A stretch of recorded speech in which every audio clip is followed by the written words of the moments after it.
Good morning. My name is Mario Mignone, and I'm the director of the Center for Italian Studies of here.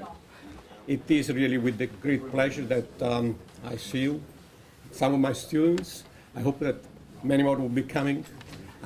Yes, the room is a little bit small, but there is plenty of space also to accommodate extra students coming in. This is a special day here at Stony Brook because we are remembering an extraordinary man, but also it happens to be Constitution and Citizenship Day. So there is a rule in the federal government that each institution of education must sponsor an event that deals focus on the Constitution. So with this event, we fulfill that obligation, okay? And so it's really a great pleasure to see you. But before I make any more remarks, I would like to call, and it's a great pleasure to introduce Richard Nasty, who at the University of Here has been a fixture. He was an undergraduate. He graduated with summa cum laude. He went on to Penn, University of Penn, for law school. He had really a wonderful, terrific career, but he remains attached to the university.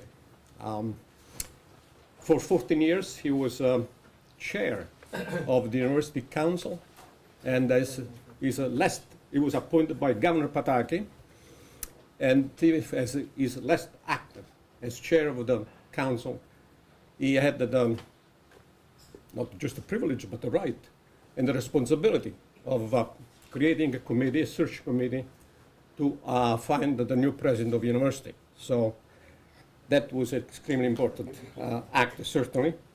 He's, at present, he's a member of the Stony Brook Foundation, but the most important for me and for the Center for Italian Studies, he has been really a force. He has worked passionately in the center to promote the Italian culture. He was the architect of the fundraising for the endowed chair, the D'Amato chair. We raised $1.5 million, and I must say we are very proud of that achievement because that was the first endowed chair on the campus, and certainly Rick must be given a lot of credit for that big achievement. He's always very generous, and I must say even... Okay, we'll just stop it with this introduction. So it's a pleasure. Somebody get this guy a hook. Thank you. I love it. That introduction is going to be longer than my remarks, quite frankly. But thank you, everyone, for coming to Stony Brook. It is such a wonderful place. This is such a wonderful conference honoring a tremendous, tremendous Italian-American. I remember in '86 when our friend, Ken's friend, Gail's friend, Senator D'Amato introduced Justice Scalia, not Justice yet, Scalia, before the Judiciary Committee. And it was such a proud day in really for all Italian and Italian Americans, and it makes us all proud to be Italian American when you see a man of his caliber. And he was just not a great jurist, but he was just a great human being. I mean, a great family man, a man of faith.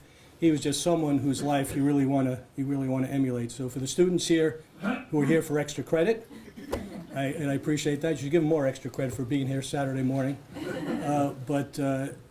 You'll remember this because this gentleman was just a tremendous gentleman and a tremendous jurist. So as far as the Center for Italian Studies and what Mario does here, he overstates my contribution and understates his efforts here.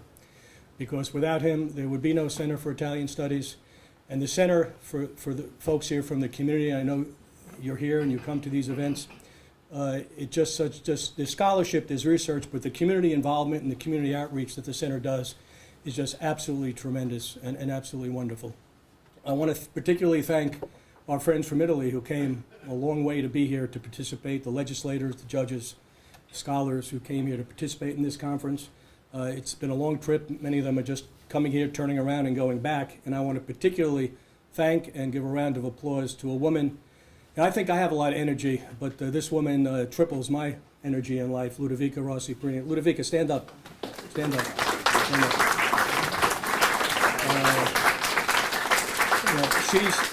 She's a woman who just doesn't take yes for an answer. And when they asked Judge Sinisi and Stefano to come here and participate in this conference, no one's turning her down to come to this conference. Now, just a couple of words, because really, a lot of people are going to be talking about Scalia and his contributions in his life. But for those of you, particularly our friends from Italy, who don't know the university that well, I'm going to say a couple of things about the university. This university is a fantastic university, and the man sitting in the front row here, Senator Ken Laval, while he wasn't here at the founding in 1957 of Stony Brook University, he is certainly considered one of the founding fathers of Stony Brook University. Without Ken and without Senator Laval, this university would not be what it is today. And what is it today?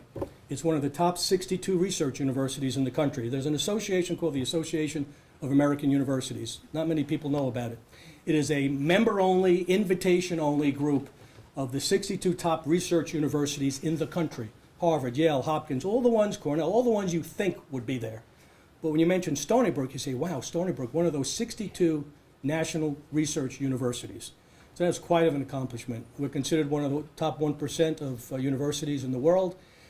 And this facility that you're in, to show you the level of support that people give to the university, my friend Jim Simons, who has been such a force at this university, he's on the foundation board, he was on the search committee for the president, and he gives his time, talent, and resources. So I don't know how many years ago, but in recent history, he gave $60 million to the university to build the building you're in right now, followed by a $150 million donation he made a year and a half, 2 years ago for the capital campaign. So there are, there's a lot of people out there, a lot of high-level, top-level people like Senator Laval, like Jim Simons and others, who are advocating for the university, who are promoting the university. And it's conferences like this that make the university what it is today. So thank you for being here and enjoy the conference. And now it gives me a great pleasure to introduce the Dean of the College of Arts and Science. Dean Kapp has been here now for 2 years. This is just starting the third year. As Dean of the College of Arts and Science, is the Dean of the largest school at the university. That school includes about 3/4 of the university and the students and faculty. So it's a huge task that he has over here. He is certainly a very well-known scholar in science, especially in physics. So it is for me a great pleasure to ask him to work on behalf of the university. Thank you, Mario. Thank you, all of you, for being here today. I couldn't introduce the university better than it's already been done, but I am always privileged to join events like this. Mario mentioned the College of Arts and Sciences is a big part of the university, and it's always a treat for me to be able to join these gatherings and really celebrate what the university is all about, which is debating and discussing ideas and advancing new ideas. I'm neither, I have to confess, neither a political scientist nor an Italian American. So it's always very humbling to appear before these groups. I will say, though, my father is a Swiss-born Italian, or Switzerland is divided into 4 regions, so I have a little bit of Italian in that sense, if you call the Swiss Italian, exactly, that's sure. But it's always a treat to join events like this. You're sitting in a room, in a building that does frontier mathematics and physics, and if you look casually at the chalkboard here, you might be noticing some words that have nothing to do with Justice Scalia, but really represents some, well, I actually have no idea what it represents. It's a foreign language. Yeah, it is another foreign language, Greek, by the way.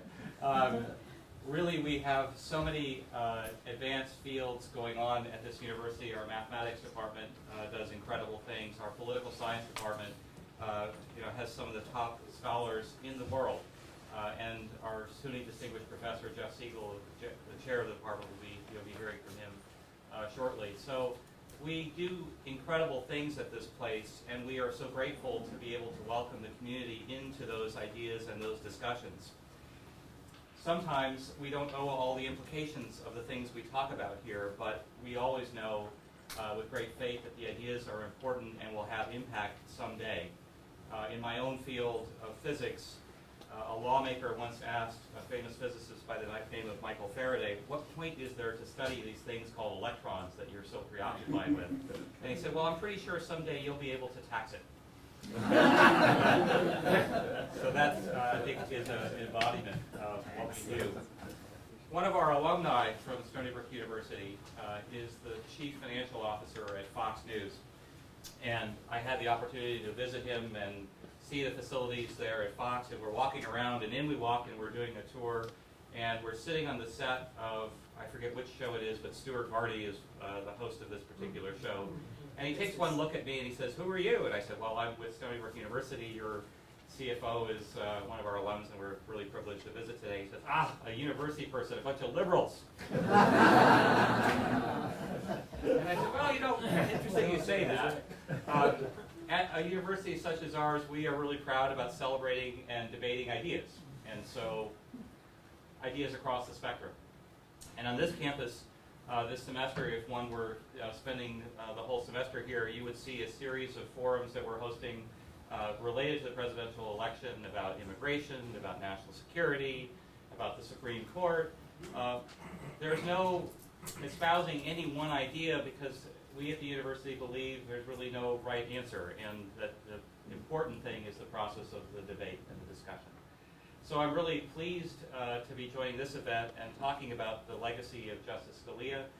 We always seem to hear in the media about the votes and how the vote count will go if so-and-so is appointed.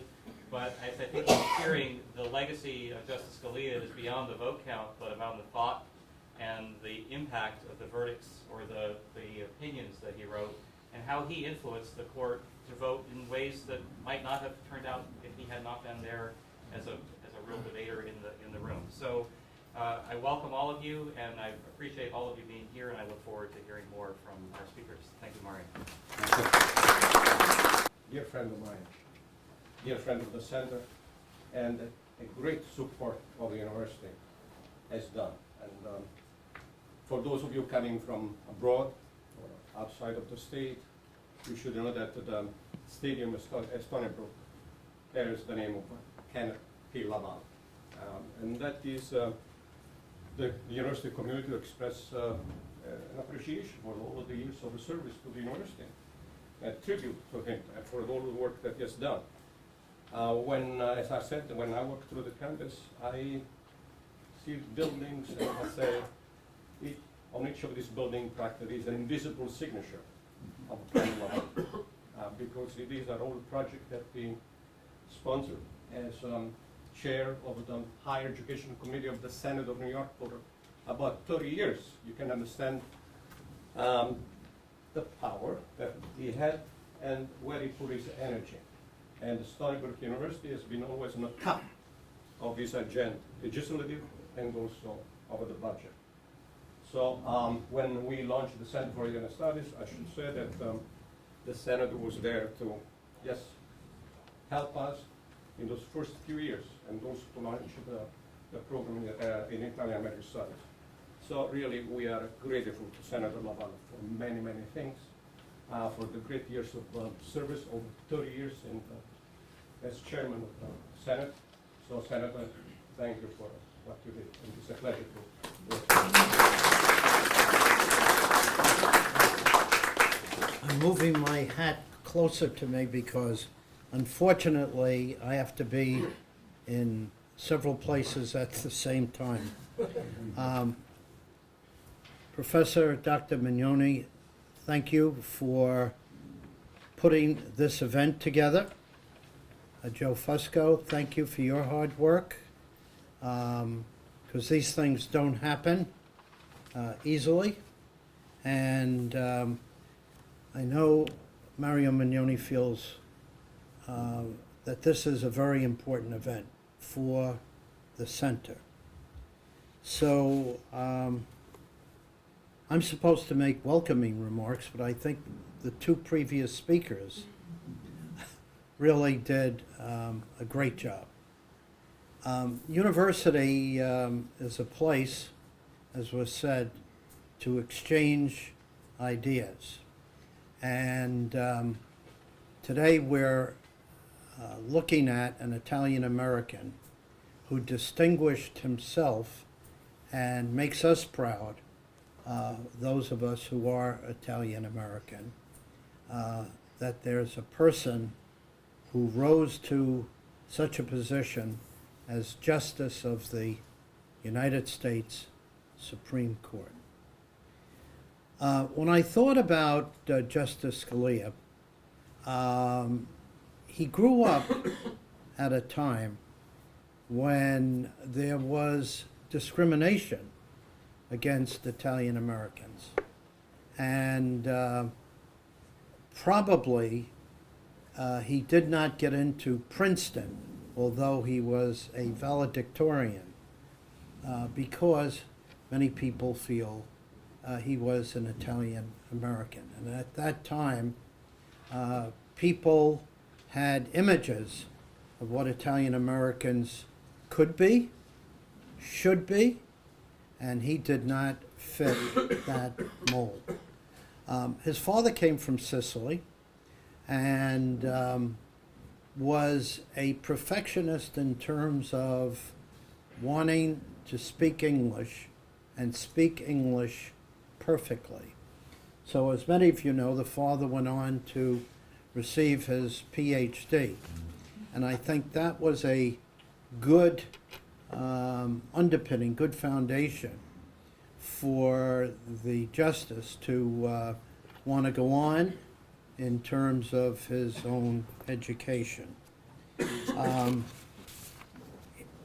When he went before, and Rick Nasty talked about his confirmation in the Senate, there were some people like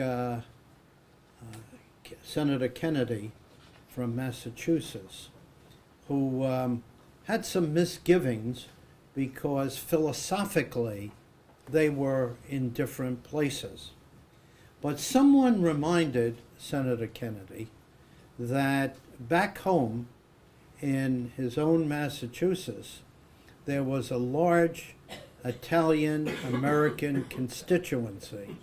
So Senator Kennedy had second thoughts about what he was going to do or say. As was mentioned,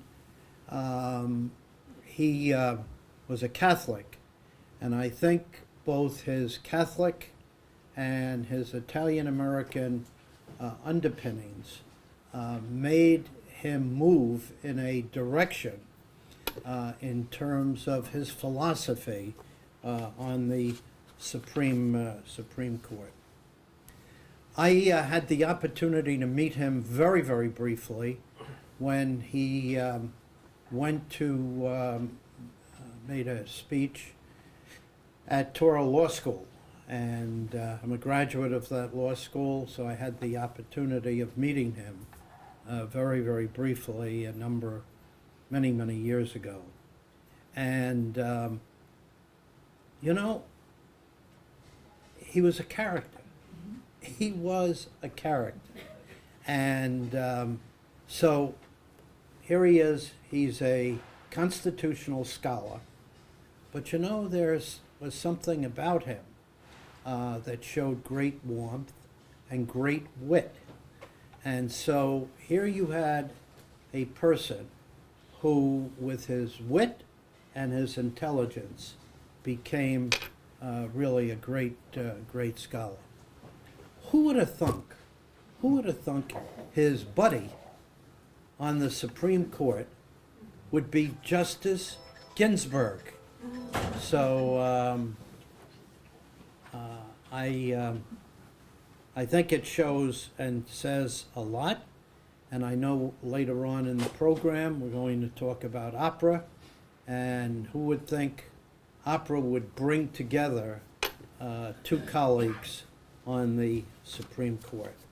So you're going to delve into his career and the person that he was in greater detail. This is and many, many other kinds of things that the center does. It's very appropriate here at this university, a major university, as was indicated, one of the top universities, 62 universities in our country, and even reputation worldwide.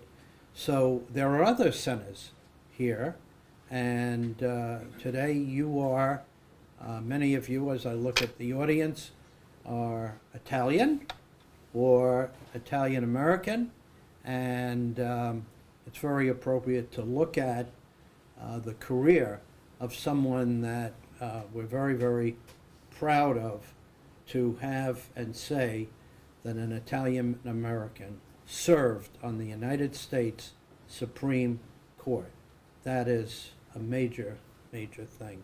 So I'm sorry I have to speak and scoot, but have a great day, and it was nice to share a few minutes with you. Thank you.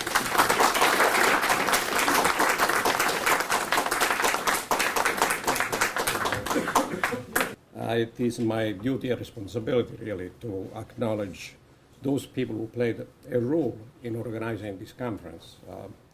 It is not, a conference such as this is not the work of one person. We took the initiative. Actually, it was the Senator Laval who called me up when Justice Scalia passed away, and he said, "Mario, you must organize an event on Justice Scalia." And so he said, "Yes, this must be done." And so we start to work, but I'm not a political scientist. I don't have the connections in the field of justice, and so I asked the help of a person on campus. The chair of the political science of the department is, I think, one of the best-known scholars of the Supreme Court, Jeffrey Siegel. And I approached him and said, "Jeff, give me a hand to identify some of the possible good speakers." And with the help of one of his former students, Christina Geraci, we proceeded in I think, putting together an extraordinary conference. I should tell you that for those of you who are not in the field, conferences are organized in two ways. One, by launching a call for papers on internet. You give the topic and people respond, who are willing to participate. And then there is another way, by invitation. And this conference, like the one that we did on the Mediterranean last November, because we wanted to really cover certain specific areas, we did it by invitation. So we identified those people that we thought would help us to create the mosaic on Judge Scalia, the man and his legacy. And I think by the end we were able to really come up with an outstanding, I think, program of speakers, a combination of different professional people who could address the life and the legacy of Judge from different perspectives. So we wanted to some of his former law clerks, and I'm happy that we were able to bring them over here. Really, I'm very happy, very excited of your presence in this panel later. And we want also to see that how Judge Scalia was seen in Italy, perceived, and if his Italian background had really any impact on his intellectual formation. And so we were able to bring over here two very important speakers who will address that issue. But as Senator Laval said, that in the court there is a sense of civility that sometimes does not exist among politicians. And the judge, Judge Scalia, had this closest friend, Justice Ginsburg. So yes, Italian opera connected them and brought them closer, but it's a fact that they were friends. And so we are going to conclude the conference today, and I hope that you will stay until the last part of the conference, when we are going to have over here a performance of an opera, Scalia Ginsberg. We have over here the composer. I'm very grateful to him that he came last night. And yesterday afternoon, the music department, I must thank also my friend David Lawton, an extraordinary person in that department. Unfortunately, some of us are getting older, but we did a lot of work together with the music department. And usually it's on individual basis. These things are done. And so he was able to assist us in this last part of the program. And so it's going to be really, I think, a terrific conclusion of this conference. I know that when Judge Scalia, yes, everyone spoke about how bright he was, great jurist that he was, but certainly was also criticism on his judicial positions. No question. One of the senators in Washington said, Judge Scalia died at the right moment. I think found that shocking, but to hear that statement from a member of the Senate, but that's sometimes, unfortunately, what politics makes say individuals. We all know that Judge Scalia was a conservative. He had a judicial philosophy based on originalism. And I'm sure that some of you are going to address this issue. And that certainly conflict with the interpretation of the Constitution as a living document. Now, the belief of a creative interpretation of the Constitution is very appealing to those of us who are engaged in teaching literature. Okay, so we have, when we teach Dante, we talk about the universality of the text of Dante, the Divine Comedy, and how that text speaks to people from all over the world.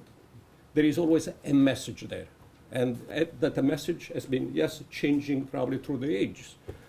When I read the Divine Comedy today, certainly I don't see certain things that I saw 20 years ago, 30 years ago, because certainly I went through certain experience. Yes, that literature, that text, because of the power of the word, yes, it's changed in a way, okay? But the question that I'm raising at the very beginning of here, when we are dealing with the Constitution, is can we leave it up to creative imagination? A document that has to serve not just people of each member, people with different religion find something different over there. I think a Constitution has to speak and has to have the same values for everyone, regardless age, religion, or culture, I believe. Because otherwise it would be the end of a civil society if each one of us approach a such document from different perspectives. Judge Scalia said that the Constitution that I interpret and apply is not living, but dead. Or, as I prefer to call it, enduring. It means today not what current society, much less the courts, thinks it ought to mean, but what it meant when it was adopted. So today I know that the speakers are going to address these issues.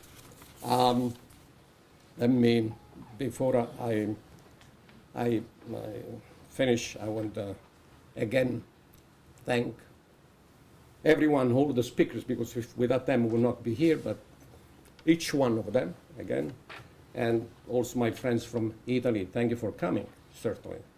Ludovica, certainly, for supporting us with Rick for this conference. But also, I want to thank members of my staff, Donna and Josephine, because there is no time limit for them, okay? Sometimes they work 50, 60 hours a week, and last night until 10 o'clock they were still working. I'm very grateful to them for all the energy and the passion that they're putting in the center.